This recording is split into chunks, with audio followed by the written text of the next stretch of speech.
welcome to the Slowtwitch podcast. My name is Eric Wynn. I am joined by Ryan Heisler, as almost always. And Ryan, we've got a massive guest today. Do you want to introduce him? Yeah, no, I mean, we were joking about this off air, but, we got the opportunity to get arguably the man who is succeeding the Dos Equis guy as the most interesting man in the world. Ken Rideout, how the hell are you? Oh man, you guys are too kind. You just made me feel better than I felt about myself in years. Man, I don't even know what to say. Thank you. I tend to be very self-deprecating, but I do pride myself on, if nothing else, being interesting. Yeah, and I mean, for all intents and purposes, right? Like, you've been in triathlon, you're really into running right now. Like, you've taken that mantle of being really interesting and doing super interesting things. And so we're super excited to have you on and be able to talk to you about it. But, as we usually do here on the podcast, we're first going to recap the weekend that was in triathlon, which, unfortunately for a lot of reasons, right? Like, Frankfurt wound up being kind of a footnote in triathlon as compared to Hamburg and then Roth, right? So despite being the women's European championship, just from an overall numbers perspective and hype perspective, like, it was really kind of quiet by comparison, Eric. Yeah, maybe. I don't. It's hard to say, right? Because there's a lot of other things going on in the world. We got the Tour de France going on. We had F1 going on that day. And then, Roth stole a lot of the big women talent the week before. And then, the Americans dominated the race, which, if you look at a percentage across the world of triathletes, America doesn't rank in the top percentage of triathletes globally. And so anytime you've got Americans that go over to Germany and just kick the shit out of all the other German females, German papers don't want to write about it as much. Well, I mean, the shameful part about it is that if you missed this race, you missed a hell of an event in terms of, Sarah True winning, beating Sky Mensch for the win. But just from an overall dynamic perspective, it was one of the more interesting races to watch unfold. And this was kind of one of those cases where it's like, yes, Ironman racing, even though it's an 8 or 9 hour event, can actually be compelling for almost the majority of it. Because you had, you had a swim that actually mattered, and a more than 6 minute gap between your leading group and the rest of the chase. And then pretty much everybody who wound up competing for the win all came together on the bike at the halfway mark. So you had this really exciting last end of the bike. And then it turned into, kind of a run show, and you saw people blow up. And that's something that just doesn't happen with the kind of frequency that it used to. I think I texted you where I said, like, this is like watching a 2008 men's race. Like, just a bunch of people racing head to head and letting the chips fall where they may.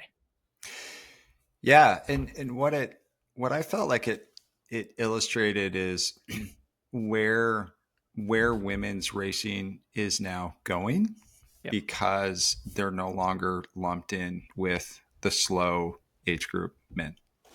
And so there's that dynamic there that has been taken away, where we've got, them, or we're their captive audience, right? And so there's more cameras, there's more eyes on the whole group as a whole. And so we're able to see those dynamics, and the slow age group men are not in their way. And so they're kind of forced to battle each other instead of battle age group men that are slower than than the female pros. And so it creates this cool dynamic, which ultimately, I mean, we kind of saw that for the first time in Kona last year when the women had their own race, right? And we talked about it as an industry of how amazing that race was. Well, it's because there's not a lot of slow age or pro men in the way. And so, going into these future world championships where the men and women have been separated, not only in the pro division, but as the race as a whole, I think we're going to start to see a little bit more of that excitement that comes forward with the women racing in general, which to your point, Ryan, it was really cool to watch. Like, and even Sarah True and Sky Munch, and, they all talked about that, how they were super excited to be kind of them on their own. And they talked about the battles that they had during the bike and the battles that they had during the run. And it was really cool to see. Yeah. Can I say something about Sarah True? Yes. Always. Sarah True is like one of the nicest people I've ever met. She's a dear friend. Her husband, Ben, is a superstar elite runner. I love both of them. I was at their wedding. I'm really close with them. To see Sarah come back and win as a mom and like kick ass is just, it's unbelievable. It's so, like, it reminds me a little bit of Des Linden winning the Boston Marathon in 18 after coming in a close second in 11. Just incredible redemption, where when they're so close, like Sarah in the last few years has been in the Olympics, never really like had her best races her best efforts at the biggest races per se, right? I'm not trying to be critical. I'm just saying. And then you see, as they start to get older, you're like, man, I think this might have passed them by. And then to see them rise up and come back and claim a victory of this magnitude is just, man, it warms my heart. It honestly, it makes me feel emotional for them. When I saw Des Linden win in 2018, I was like, I was crying. I was like, God damn, what a journey to stay the course. Because in 11, I was like, man, that's, to get that close, it's just probably never going to happen again. So same for Sarah. I'm just so happy to see her win. Her and Ben they're the nicest people in the sport. I love them. And they're also fellow East Coasters. They're about an hour north of me. So. They're like Rennie and Tim in the same category too, as athlete couples. Just love them to death. Awesome people. Yeah. Now, Ken, you just did this crazy race that I wanted to talk to you about. It was called the Gobi March. Correct. What the fuck did you just do, man? Like, that was crazy. Yeah, like that's carrying actually... like six. You're like this superhuman fast marathon, half marathon age group champ, and all of a sudden you just go long course and carry like a 60-pound bag like across the desert for 5 days. It was the craziest story. My friend Gary Brown, who runs sales at Equinox, he had connected me with a dude named Scott DeRue, who's the president of Equinox, former dean of Michigan Business School for years. And he just wanted to connect because he's into running. He's just more a participant, not really trying to win races, but just trying to do epic shit. And so I connected with him and we're chit-chatting about the race. And I don't know what the hell made me say, I don't think I'm arrogant at all. I have complete blind faith in myself, but I never try to convey a message of like, in my mind, I'm going to kill everyone. But I don't try to flaunt that attitude. But that internal dialogue, like, you have to try to win at anything. And so he told me that, and in my head I was like, I could fucking win this race. Look at this. I mean, yes, it looks hard, but if these guys can do it, like, this is about consistency, being able to recover day to day. And I've been running average of 10 plus miles a day for like 5 years. If someone else can do it, I can do it. I know that there's not more that I can train than I do. There's no way that someone's training more other than like elite Kenyans and Ethiopians, and obviously some American pro marathoners. So basically, it was a 7 day stage race. It consisted of so it went like 21 miles the first day, 24, 28, 50. And then you get a day off of the 50 because some people take like 30 to 40 hours to finish, right? So you start on Wednesday, Thursday's a day off, Friday's a full marathon, and then Saturday's like 5 mile sprint to the finish at this Genghis Khan memorial thing. So, I was looking at it and I was like, okay, it's just running. It's self-supported. So you had to carry 7 days worth of food sleeping bag, some basic emergency supplies that they mandate, like a mirror, a whistle, a headlamp, some basic bullshit that you probably will, if you need, you're in big trouble. But bottom line is the backpack weighed about 21 pounds total at the start. And you would think it would get much lighter, but the freeze dried food is like so light, you might lose like 5 pounds by the end. But again, I looked at it like, I know that there's a shitload of stuff that I don't know, because just like Ironman, triathlon, or marathon, experience counts for like, I don't know, 50+% once you get to the competitive level. Like, you just don't know until you know. Think about the first Ironman or the first marathon you've run. Typically in the first marathon, you're not eating enough or drinking enough, and then you're like, oh my God, I'm in a deficit and I can't get out of it. Right? That takes races and experience to understand what and how to do it. And the same thing with Ironman. You think you know everything. Again, I went into Ironman thinking I'm going to destroy these guys. I no reason to think that. I didn't know how to swim. I never rode a bike, but I was like, I just know I can out hustle people. And you get humbled a few times and you figure shit out and you go back to the drawing board. So I knew that there was a high likelihood that this would happen in the Gobi race, but I was still like slightly arrogant and thinking like, I can do this. So I bought a backpack, went through 3 or 4 of them trying to find the one that worked, that didn't. Like, I mean, dude, I went through chafing on my hips, my back, my shoulders, and neck that you wouldn't even believe, until I found a backpack that I thought was working, an Ultra Aspire. And on the second day, the strap ripped off the bottom of the pack. I fell down, busted my elbow open real bad, unbeknownst to me. So as I'm running, I think I'm wiping sweat because we're in the desert. It's like 2,000 degrees, and I'm brushing the sweat off my elbows. I'm touching my face. I'm covered in blood by the time I finish, and my backpack's ripped, so I'm holding the strap. There was so many things that happened. Like I said, the running was such a small part of this race. The food was huge. Sleeping on the ground. I've never run with a backpack. I've never slept in a tent. I'm a big baby. Like, if I go You've somewhere never for a slept race, on a tent? never. Never. Beds are amazing, Eric.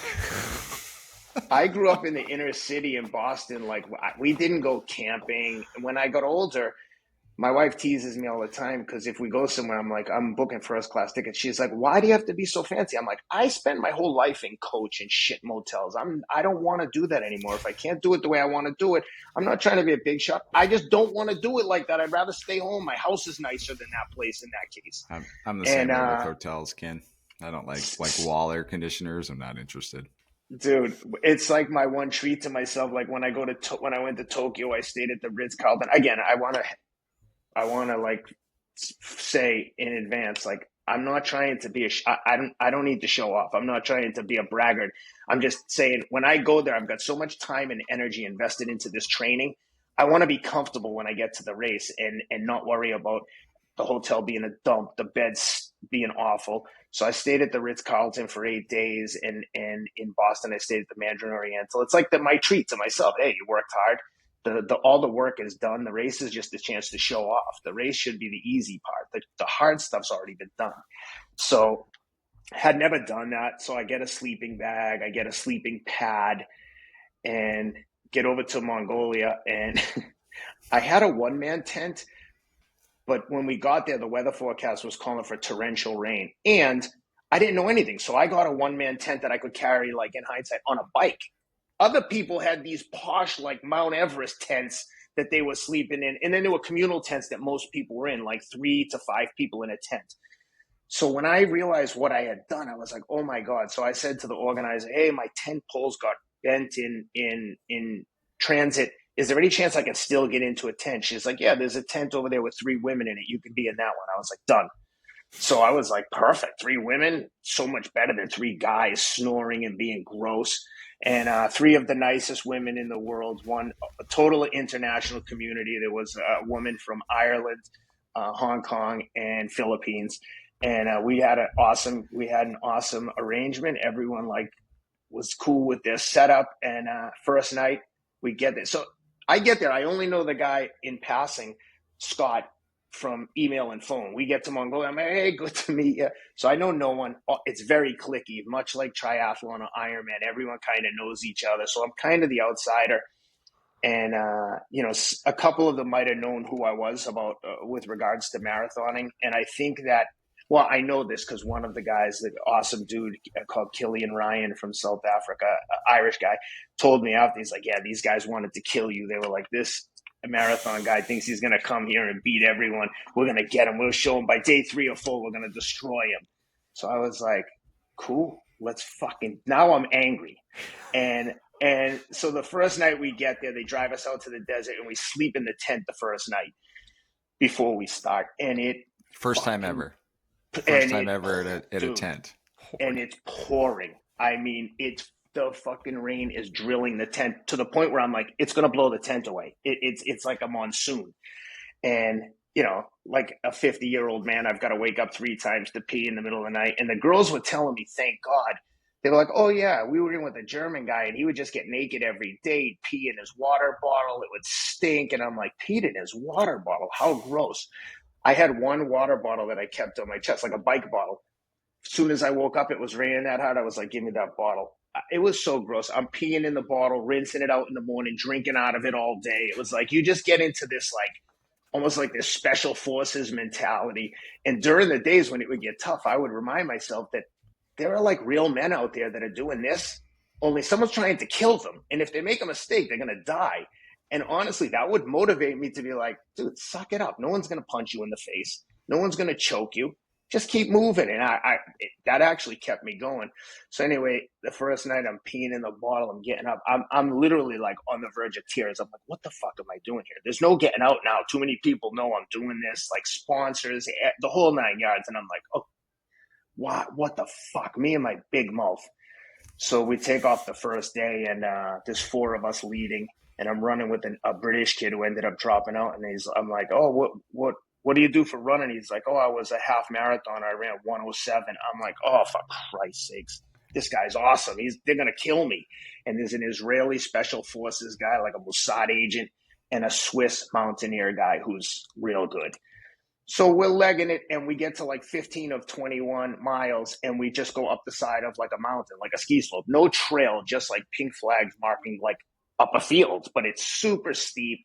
You get to the top and then you traverse a ridge line, but you're not on the top of the ridge line. You're on the like down slope. So like no bullshit. If you slip and fall, you might die.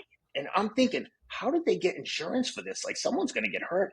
The checkpoints are like every 6 to 10 miles. This isn't like a marathon or an Ironman where they're worried about your well-being. This is like, oh, let's see who can survive the craziest course on earth. Ken, you're in Mongolia. There's no such thing as permits, man.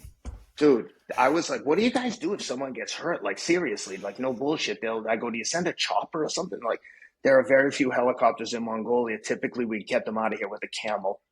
And in 2010, a guy dropped in the middle of one of the stages, and they took him out on a camel, and he died. So, okay, real quick. How does the refilling of water work? Because you like, you say your pack's 21 pounds at the start. And so you've got to carry. That's without water, by the way. Right. So I assumed, right? So are you allowed to refill food every night? No. No. You have to have all your food. They provide the water in the tent. So they provide at night hot water and not cold water that's been sitting in the desert in giant water bottles. So like everything's warm. There's nothing's cold. But they do boil water in kettles with they have Mongolian like volunteers. So, but you had to have, like, there were certain requirements. You had to have 2.5 liters of water. And I think for the leaders, they were super lax. They would not be like, you got it. Let's make sure you have all the water. Like the first aid station we went through, I came up and I was like, yo, do we have to stop? And they're like, no, because it was cool and it was raining. Keep in mind, it's raining like you shoot. Everything's wet. Some of the stages you'd cross a river like 1 mile into the stage. So from the jump, you're running a marathon with soaking wet trail shoes. You're on. Soaked, yeah. Yeah. What shoes did you wear? I wore Hoka. I forget the model, but one of their top trail shoes. One of the 2 top trail shoes. They were awesome. Hoka sent me a bunch of stuff to try prior to the race through a friend of mine called Aaron Bailey, who works with them. So you had to have 2.5 liters capacity of water. But like I said, no one checked it. But my whole shit fell apart when the pack broke. And then I had to get a pack from a woman who DNF gave me her pack, and it had a different hydration system on it. Dude, I was a mess. So, you know, I'd get there and I'd just take the refill bottles they had, hold it up and just chug as much as I could. Then I'd fill at least one full, and I had one like small collapsible one that I picked up in Lost and Found. Because my system sucked in hindsight. I didn't know anything. But so the first day, 21 miles, the two guys, the Israeli and the Swissy, when we got to the mountain, they whipped out their poles. Now, I had spoken to a friend called Charlie Engel who won it years ago, and he was like, nah, you don't need poles. You don't need gaiters for your shoes. That's all bullshit. Don't worry about that. So I was like, okay, cool. This guy won. He doesn't need poles. We get to the hill, dude. It's like a black diamond ski slope, and these guys are like hooking it up. I'm like hands on knees, and I'm like, holy shit, I'm going to get blown out. Wow, these guys are dropping me. And with a mile to go, and an Italian journalist, Filippo Rossi, blows past me. I'm like, oh my God, I'm like the fucking nerd who's just like gone too hard and I'm getting blown out. Like I'm making all the rookie mistakes. So I finish in fourth, and I could tell that there's like a vibe of like, yeah, we got this guy. No problem. Well, the next day is 28 miles. Yeah, I think it was 28. Yeah, the second day was 28 miles. I fucking blew out the field. I destroyed them. I won by like 10 or 15 minutes, but I fell down and my back broke. My elbows busted open. I mean, I was in hell. I was like, oh my God, I don't know how I'm going to run 24 tomorrow and 50 the next day. So long story short, I take the straps. I cut some holes in it. The doctor gave me a scalpel because I couldn't cut it through it with a knife, the straps. So I poke little X's and I take zip ties and I zip tie it all together. Then I tape it all together. And the second day, there's some pictures on my Instagram where we're literally climbing, dude, up a mountain, like rocks, like almost like not sheer straight up, but we're like scaling rocks. And I get up there, and halfway through, the doctor's there and the cameraman, and I'm like, how the fuck did you guys get liability insurance for this? There's some people over here in their 70s. Like, if you fall, you're dead. You're dead. And they just look at you just laugh. Keep going back to permits and liability insurance. That's like your whole process the whole time. They were like, that's why you're we're agonizing pain. You're like, how do they get the permits for this? It's so dangerous. So we read get the up waiver, that, Ken. Read the waiver. Dude, we get up that, we come down. The Swissy's off the front right from the jump. He just takes off. So he's way out front. And I'm running with the Israeli guy, really nice guy, David Dudu. And we're running. We get up, then we get down just as steep, and we're running. And boom, my pack breaks again. I'm like, oh my God. Now I'm thinking, I'm out of this. I'm going to be out of the race. So I take out a knife, I cut a hole in the strap, the like thick part of the strap, and I pull the nylon strap through and I tie a knot, and it holds for the rest of that stage. And now we get to like the sand dunes of like 5 miles of like, just imagine the loosest sandy beach you've ever seen. And at one point there's like, I'm not exaggerating, it's like 200 yards straight up. I'm bear crawling, and it's like I'm going in reverse. And I'm in second. The Swissy's off the front. The Israeli guy's dropped. I can't see him. And I'm like, this can't be right. Like, I can't be doing this. I'm going in reverse. There's no way everyone's going to get up this. Well, like 10 people dropped out right there. And they had a camel on standby to drag people out. And the camel could not get up the hill. So if you were up the hill, you had to come back down so the camel could get you. It was so hard. I had to stop, take off my shoes and socks, empty everything out. It was so different than a running race because at times I was like, I sat down, I'm taking my shoes off, I'm thinking, I'm fucking sitting down in the middle of a running race. This is so foreign. And then a support truck comes by. I'm like, yo, you guys got any water? And this was the hottest stage by far. And they give me a huge bottle of water. I drink the whole thing. I'm soaking myself down. I'm covered in sand. Like, dude, it looked like a Navy SEAL training video. I'm just covered in sand. I'm chafed everywhere. And so I finished at this point now. I've got like a 12-minute deficit to first, but I'm in second by like 30, 40 minutes. And now we're camping in the sand dunes. As soon as we get there, huge gust of wind comes, takes like 3 or 4 tents, throws them into the desert. I'm like, I have some funny videos where I'm like, what the fuck am I doing here? This is adventure racing. I'm like, this is like death defying. Tents are flying around. There's fucking fire burning. There's burning embers flying all through the air. There's trucks stuck in the sand. It was mayhem. I'm like, I don't, as an organizer, I don't know who would even want to put on this chaos. It was so unpredictable. Then it starts pissing down rain again. Then it starts lightning, and they had to keep these buses on standby in case they had to evacuate us in the event of lightning. So like, everyone get to the buses quick. So we're all sitting on the buses for an hour while lightning goes through. Dude, it was fucking crazy.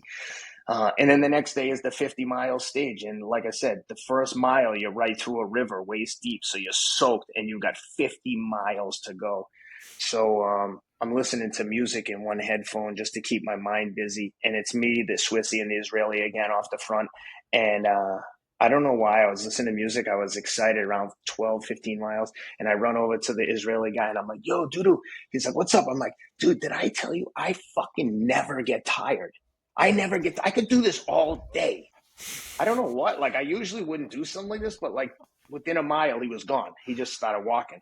So now it's just me and the Swiss guy, and he's stoic. He's just like not saying anything. We're friendly, but we're not saying anything. And we're helping each other. Like if I'm going slow on the hill, he's going slow. If I'm like, shit, I'm getting low on water, he'd be like, here, I have some extra. So we're helping each other. But we're still pushing. So we're walking the steep uphills, which is all you can do. And then we're drilling the downhills and we're running the flats. So we get to like 37 miles. There's one more aid station. We go through one checkpoint and they had Coke there. So I'm drinking like 6 gallons of Coke. He's having some, but it clearly doesn't agree with him. So around, I want to say like 40 miles, 3 miles to go before the next checkpoint. By the way, they're like, yeah, the next checkpoint's like 7 miles, but it's 9. So you're thinking like, oh, this is going to be any minute. And it's just, oh my God, there's another hill. Like, what are they doing? So now we're both getting pissed. And now he starts to fall apart. Yeah. And he's like, I got to walk some more on the flats. I'm like, all right. I'm not like, at this point now, racing is the second thought. We're just kind of in it together. And it's like my whole mentality has changed from wanting to step on his neck to now I'm like, all right, let's work together. Let me just help him get there. 12 minutes. It is what it is.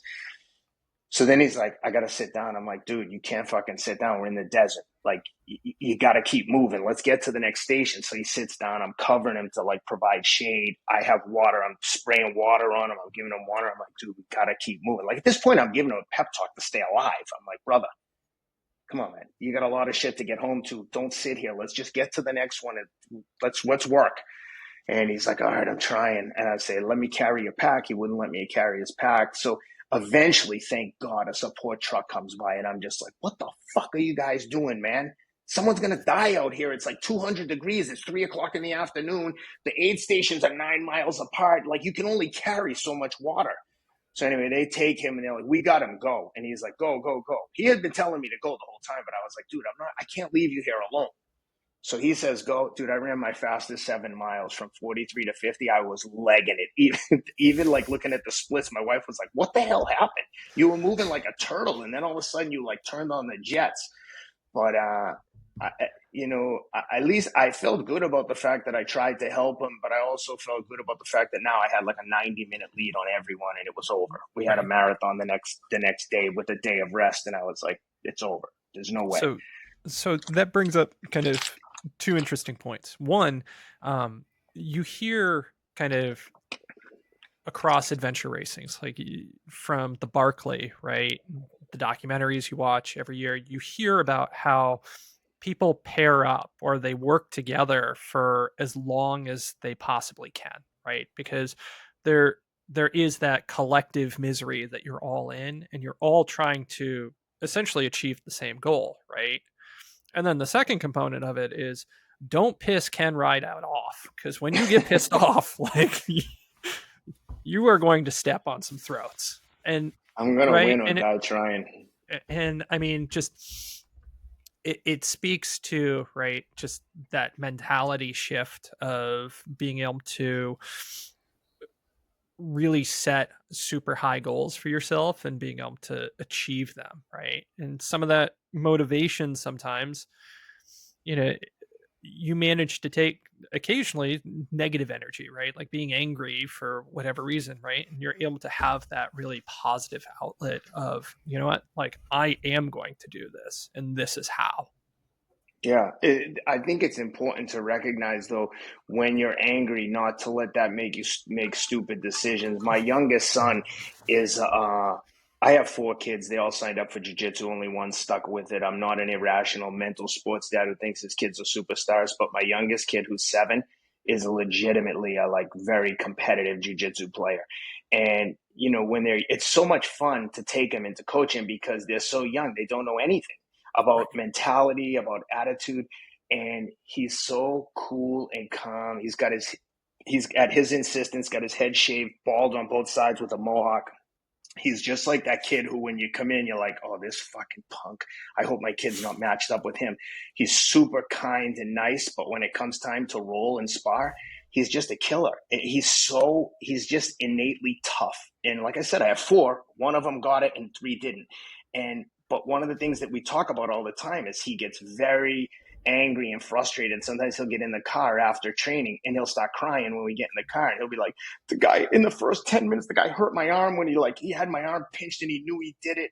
And I would just like, in my mind, I'm like, I can't believe he held in the tears for an hour until he got in the car.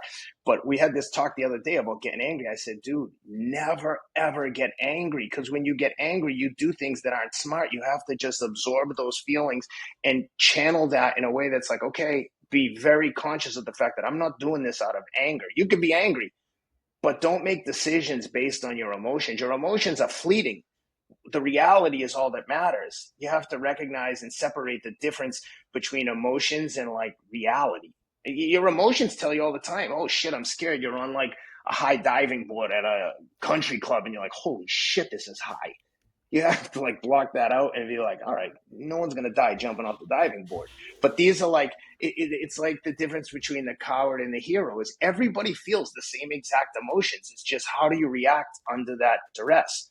Do you react cool and calm? And you see the best athletes like a Tom Brady, you're in the Super Bowl. Like, how do you stay so cool and keep your mind functioning and watching everything that's going on and reading the defense? That's like something that I think that's almost more important than your physical capabilities is your emotional well-being and ability to make decisions under duress, especially in a sport like triathlon, right? It's easy for a bike rider to go by you on the bike at like, fucking blow past you 10 miles in. You can go with that guy, or you can know that, okay, I can run 40 minutes faster than this dude and he's a superstar bike rider. I'm not gonna, this is irrational, right? You know that someone's pushing watts. There's no way anyone in the sport can do that. And if they can, I can't race with them.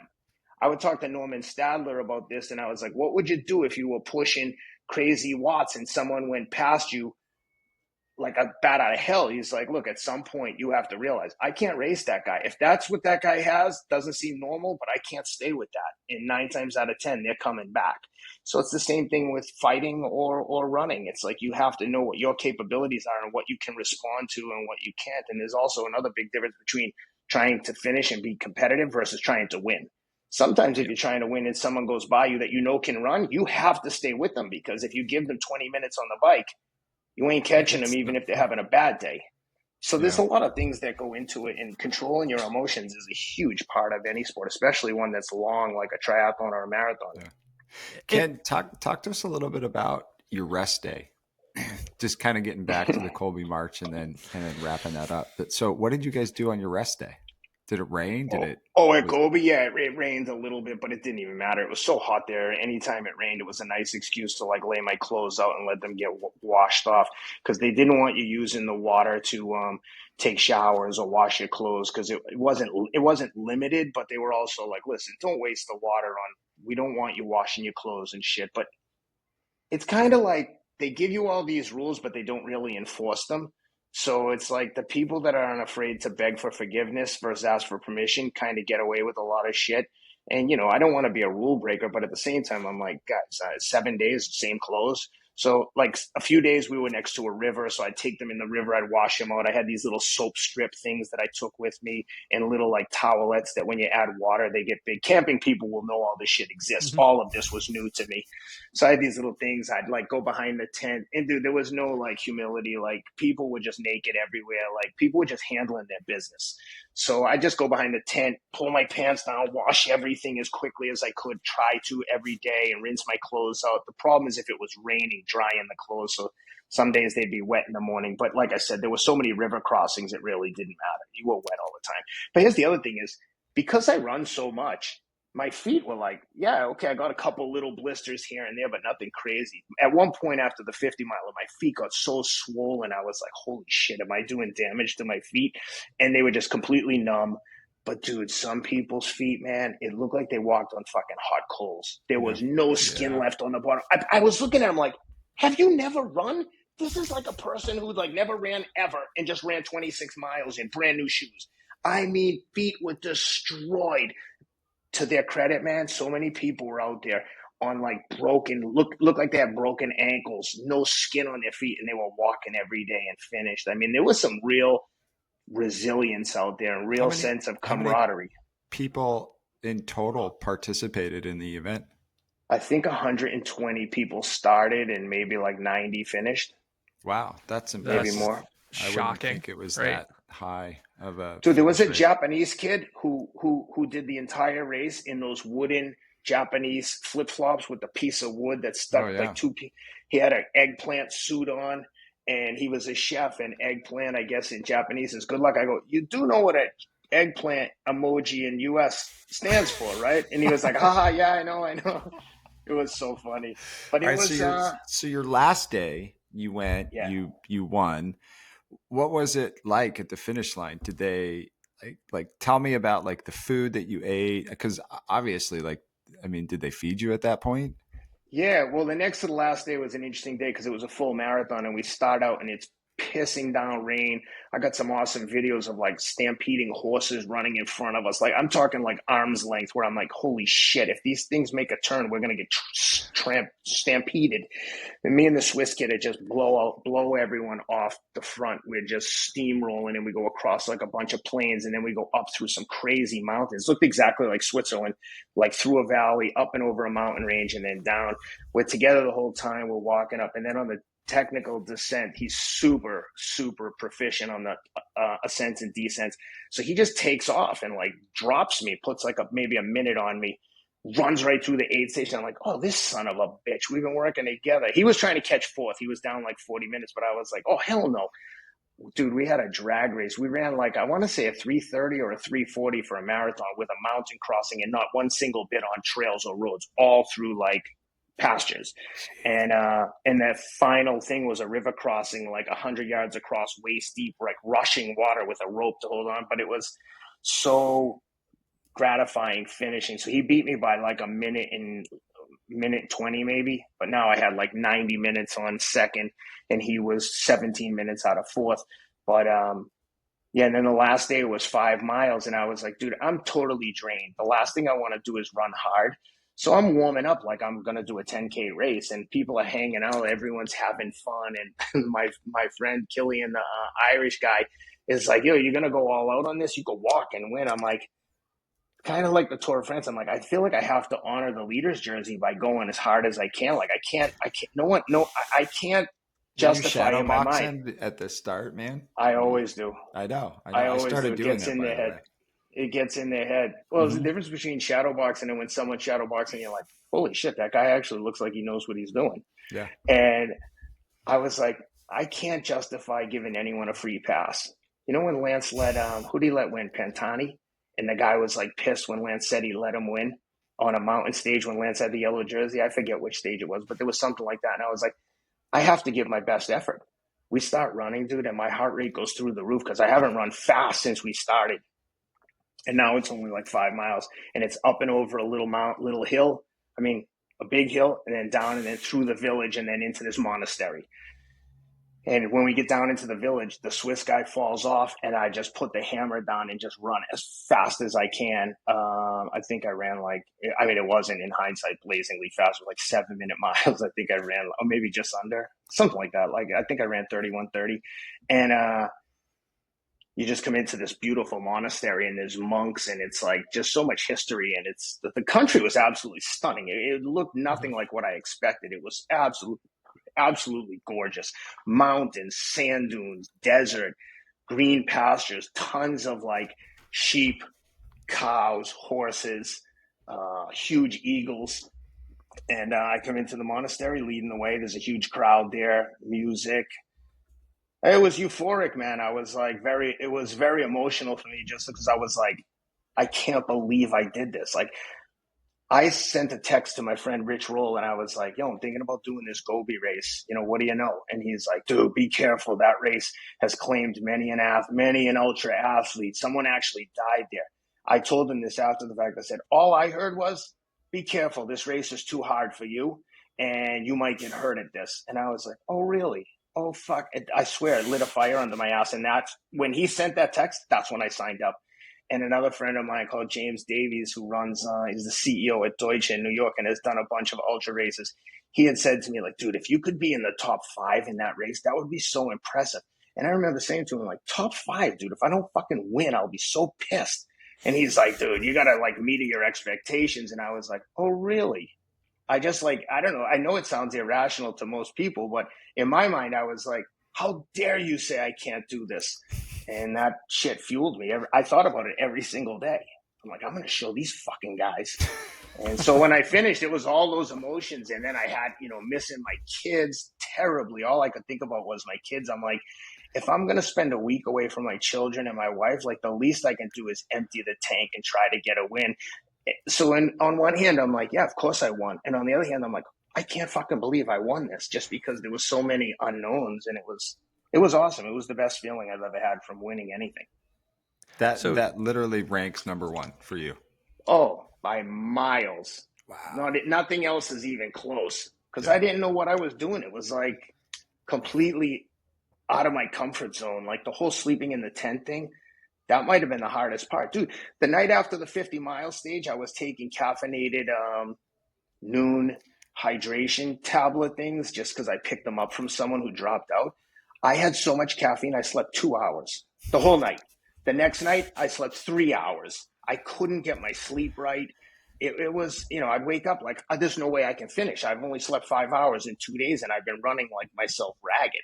I'm cut everywhere. My body is all fucked up. I've got burn marks all over. I had these huge tape strips on my shoulders and around my waist where the backpack was burning the shit out of me from chafing. So you're going to do it again? You're going to go defend the title? Hell no. I told them if they paid me $100,000, I wouldn't do it.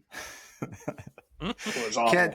Ken, talk to us a little bit about your prior work in the financial markets, because one of the things that I've always found fascinating about you as an individual, and something that I've grown to respect quite a bit, is how you've been able to turn your passion in sports into what you do for a business. And I think a lot of that probably started back from the history of you in the financial markets.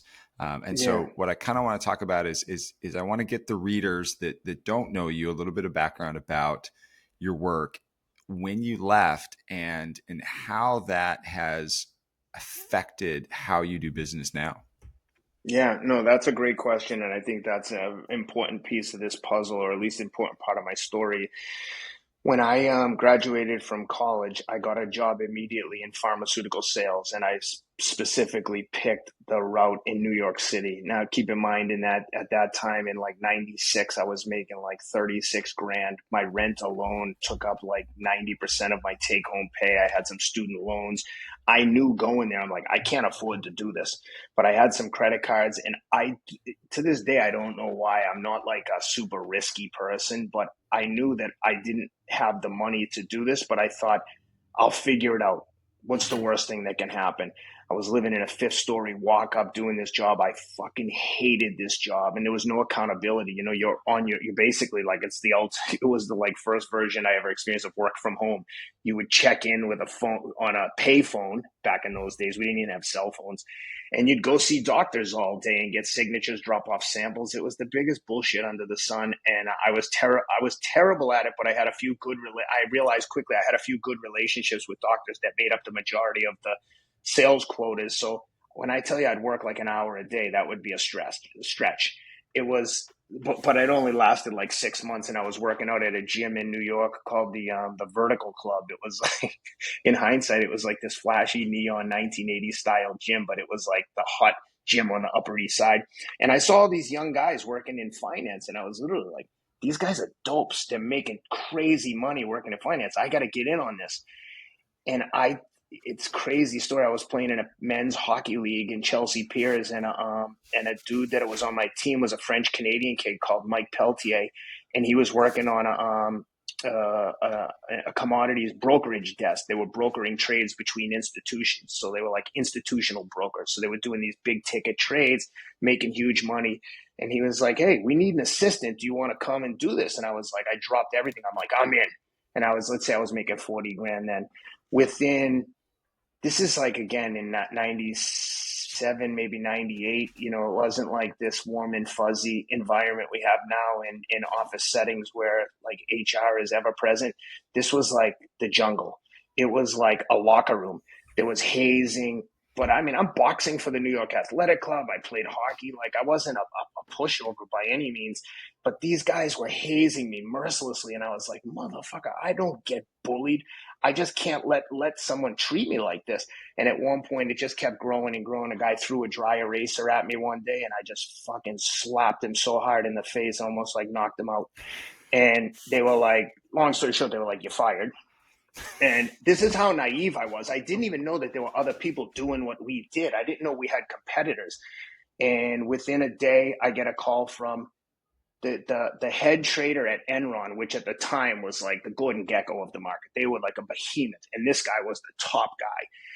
Awesome guy called Darren Lobdell. Unfortunately, passed away. He was in a wheelchair. He was paralyzed in high school in a car accident, and then went to Harvard. Now he's the head trader. He hears what happens. He calls me and says, "Hey, I got a job. Call this guy. They're going to hire you." There was another trading desk that wasn't quite as good as the one I was on, but they were trying to get better. And now the top dog is telling them, hire this guy to be my broker. So I go over there, dude. They were like, "Can you start?" I get fired on a Thursday. They're like, "Can you start on a Monday?" And I was like, "Yeah, what about compensation?" They're like, "Yeah, 80 grand. I was like, I thought I just got fired from a 40 grand job. Now you're paying me 80 grand. So I get in there. Now I'm covering this guy, and he's calling me like, "Buy this, sell that." These guys had never seen this kind of order flow before. So they're like, "Holy shit, everyone's getting rich." They're all, because everyone's making money on the trades, right? And within 2-3 months, they're like, "Hey, your new salary is 125 grand." To me, it was like I just got a $5 million raise. I mean, if you're making 40 grand and someone then gives you a $125,000 salary, it's astronomical. And I'm getting like huge bonuses every quarter, tens of thousands of dollars. Which, again, not to be a braggart, I'm just giving you the story of how it happened. And very quickly after that, the guy who hired me there at that firm, who was the CEO, he went to Kenner Fitzgerald. They had a commodities division. He was like, "Hey, come and run that electricity trading for me at Kenner." And I was like, "I have a contract here. I can't leave." It was like sports teams. Like, you had a contract, 2-year contract. When it's up, you're a free agent. You can go to another competitor. It was very, very competitive. There were people making millions of dollars. And I was like, "I have a contract." And he's like, "Okay, we're going to send you to London to set up our European trading desk. And then when your contract expires, then you come back to New York." I was like, done. I would definitely want to live in London as an expat. They paid my rent. I lived like down the street from Madonna. I had like a 3-story Muse house. I had a friggin' garage in my house. Imagine in New York City having a townhouse with a garage. It was like something out of a movie. I'm flying back and forth on the Concorde from New York to London. It was insane. It was like a movie. And while I'm there, 9/11 happens, which I would have been working on the top floor of the World Trade Center. All the people I was going to work with, all died, every single one of them. It was the most like traumatic thing ever. So after that, I end up staying in London for another year or so, came back to New York and took over.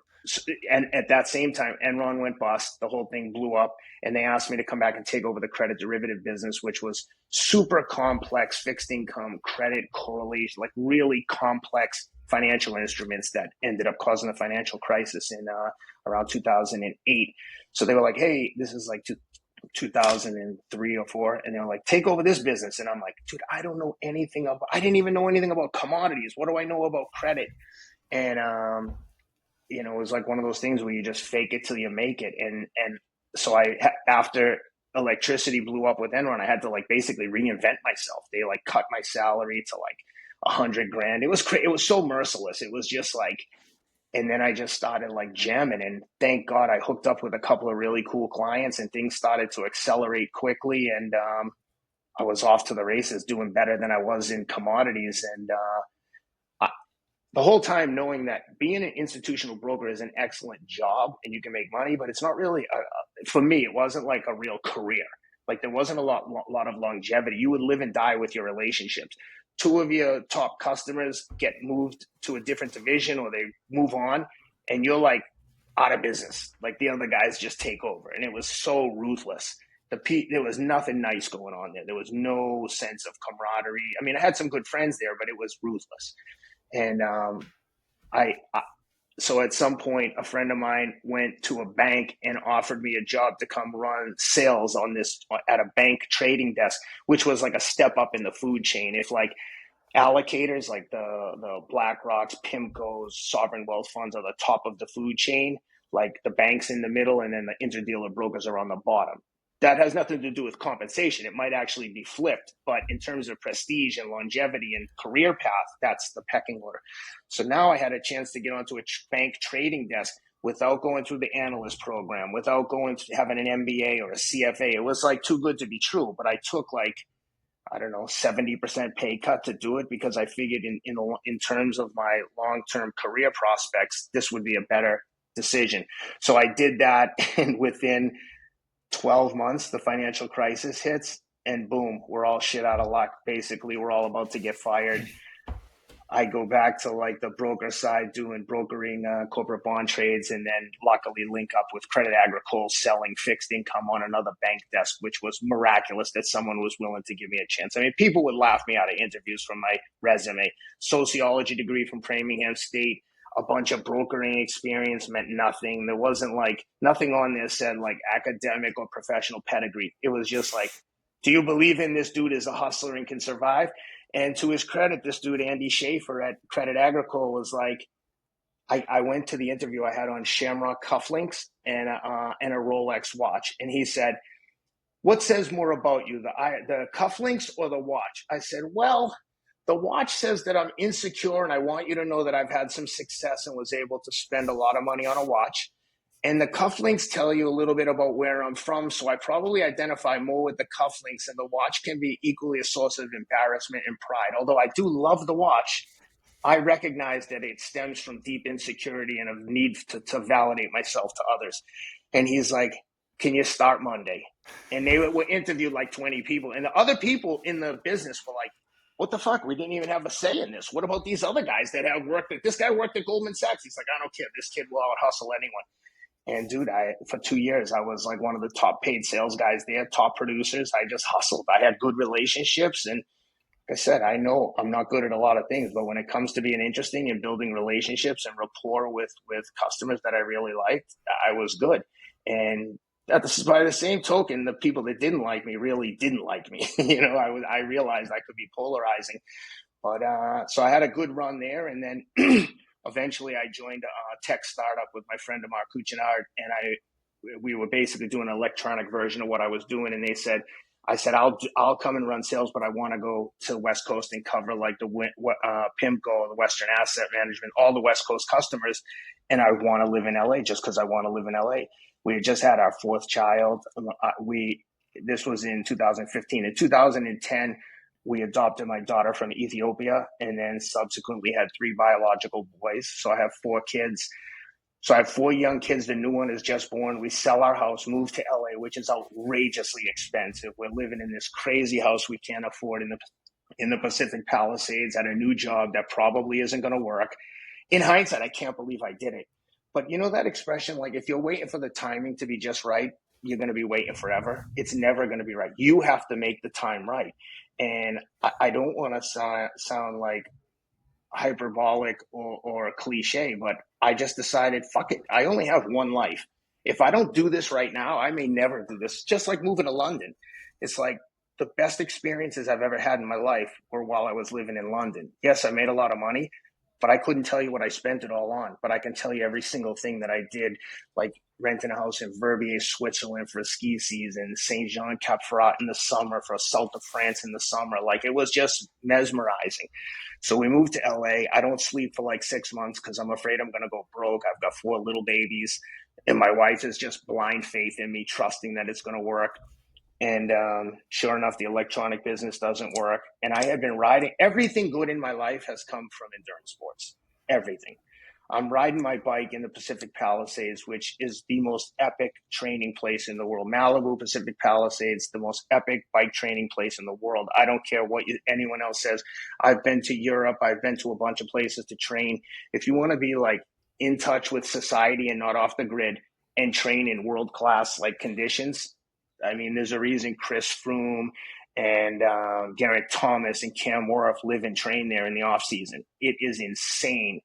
You can get mountains, you can get on the beach and do time trialing. It was just crazy. And so I was riding my bike a lot, and I was riding with a guy in my neighborhood who owns an asset management firm that was like right on the cusp of being big, but like struggling to survive. And he, not necessarily struggling to survive, but they weren't like killing it, but they were right on the cusp.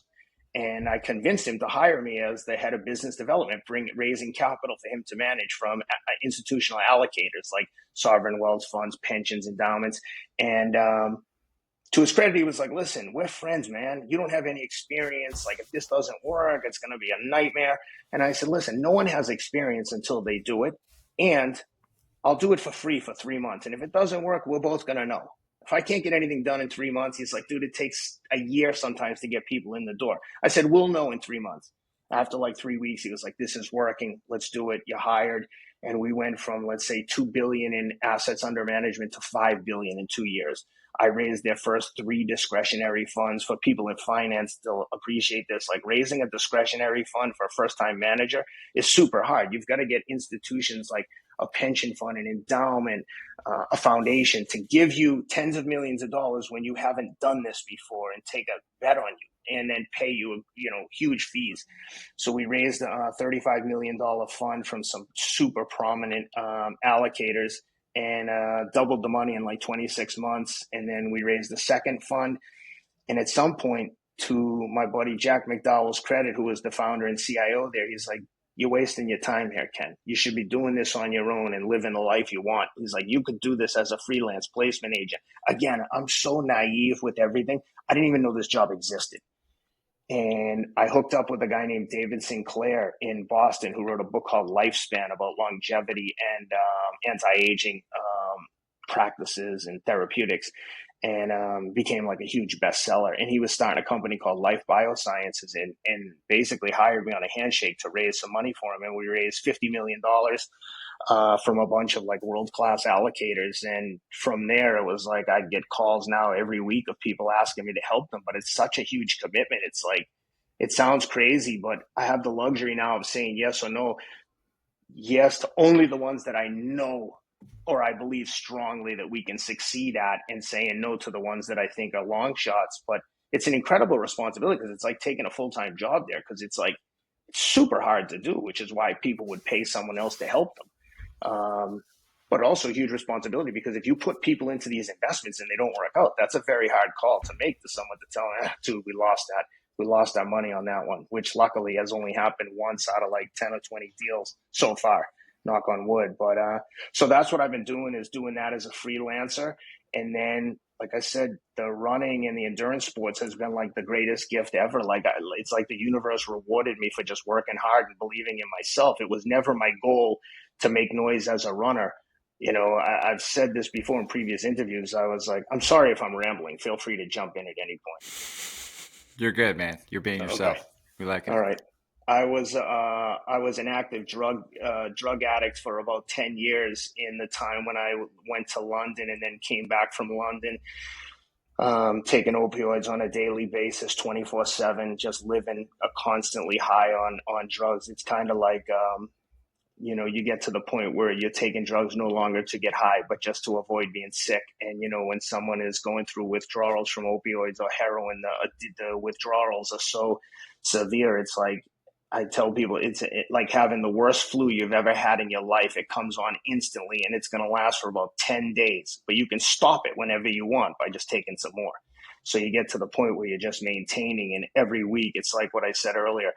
Soon as the timing is right, I'm going to do this. So you're like, as soon as when I go on vacation, I'm just going to do the withdrawals. Then you get on vacation, you're like, fuck this. I'm ruining an entire vacation. I'll do it when I get back and do it while I'm in work. And it's just never the right time. And I had gone through it several times. And then you get off and then you're like, I can just have like one drink, or I can get high just one day. And that never works.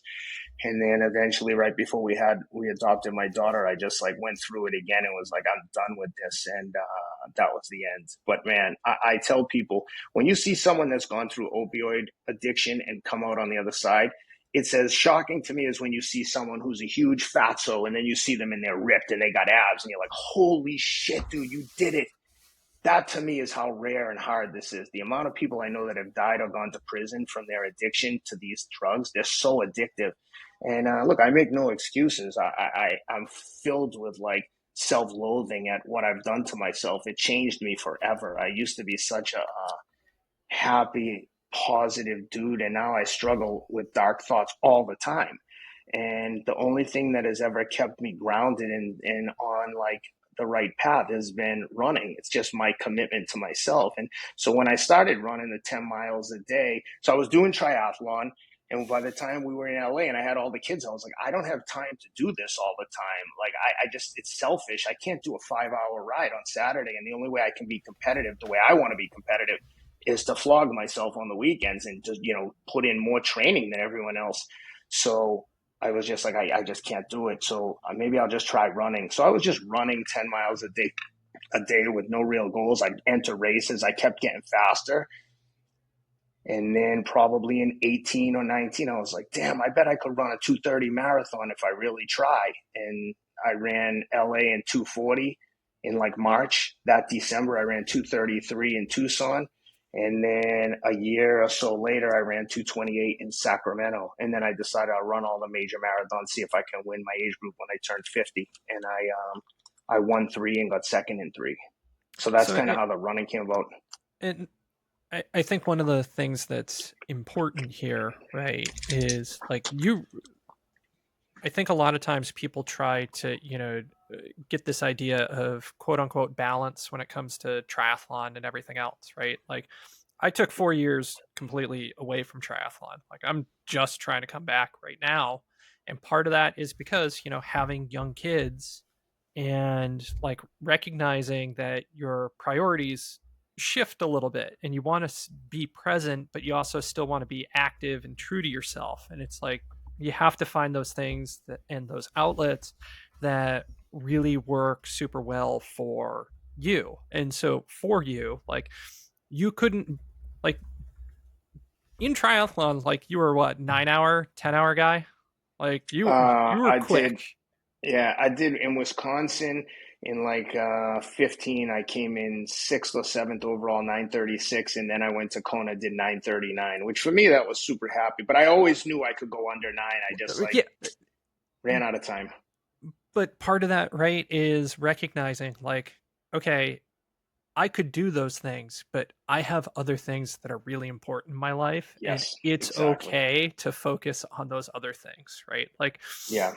I think it's Brad Stulberg has said, basically like balance isn't actually a thing you can actually achieve. Like there's no such thing. It's like you're going to have focus stuff, and that focus is really important. And, like you and I have both made that choice where we're going to pivot and focus on something else for a little while. And that's okay. And that's really cool. And so, it brings up like having 4 kids, right? And you're also super successful with your career. Like, how do you find the time to also kind of like carve out for your running and to be able to do some of the adventures that you go on? Yeah, that's an excellent question. And I think that this is like, if there's one takeaway from this whole interview, I think this would be it, is like, you have to exercise and take care of yourself like your life depends on it, because it does. And the running initially, I think, was an inconvenience for my wife and others, like until I found the right cadence and the right, but I hesitate to say balance, but let's say balance of like what's convenient for everyone else. So now I get to the point where I wake up in the morning, have some coffee, handle some business on the computer. Sometimes if I have something to do at 8 o'clock, I'll get up at 4 to run if I have to. So I always never, ever miss running in the morning, ever. Unless there's like a 5 a.m. flight or something crazy, in which case I have to adjust and amend. But typically I'll get up, do a little work on the computer, and then run around 8 or 9 a.m. And I'll take calls while I'm running, unless I'm doing a workout. And like I said, the running used to be somewhat of an inconvenience, but now it fits with everyone else's schedule because I've structured it this way.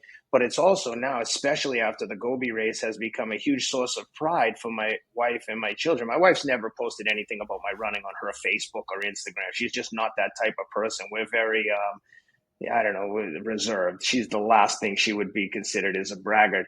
But she posted a beautiful thing about me, like, talking about what I just did in the Gobi Desert. And, I think that just speaks to the pride that the whole family got from, what I was able to accomplish there.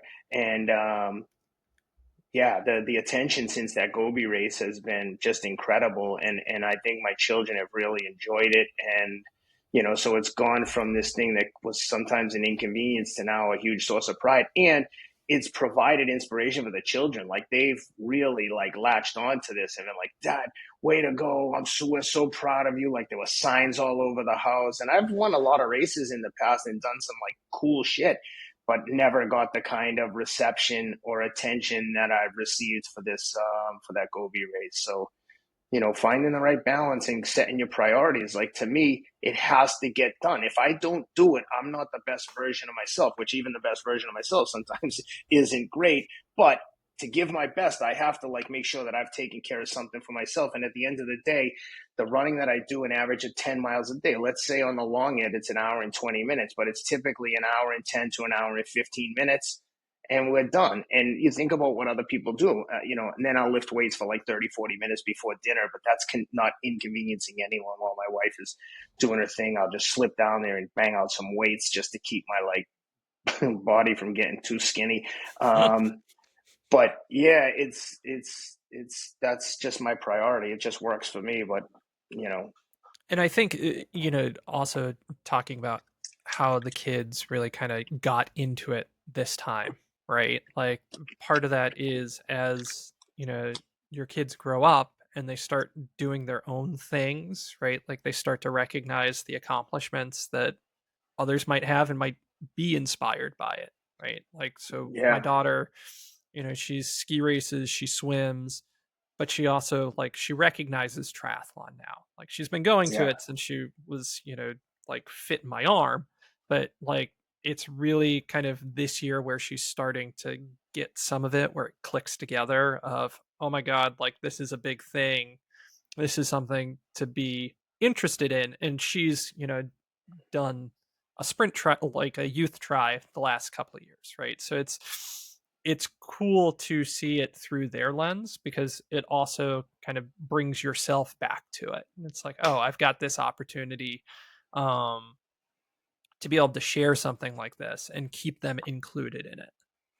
yeah, for sure. One of the other big things that's come of this, though, with all the endurance stuff, is I was approached last November by a huge production company called Wheelhouse Productions. They produce Alone, Duck Dynasty, Pawn Stars, and they've got some incredible like TV show concepts that we're in development with some networks, and super exciting. As soon as hopefully one of these things gets the green light, like I could theoretically be hosting a primetime network TV show, and not, like my kids are just. I mean, I think they're more excited about that possibility than I am. I mean, I'm super excited. Like the idea of getting to do something that I actually like doing and like paid to be myself is like almost too good to be true. But it's kind of like what I said earlier is that if you're waiting around for things to be right and the stars to align, that's never going to happen. At some point, you have to force the alignment and you have to put yourself in a position to sink or swim. And it's very uncomfortable and there's no easy way around it. And things could go sideways for me at any point.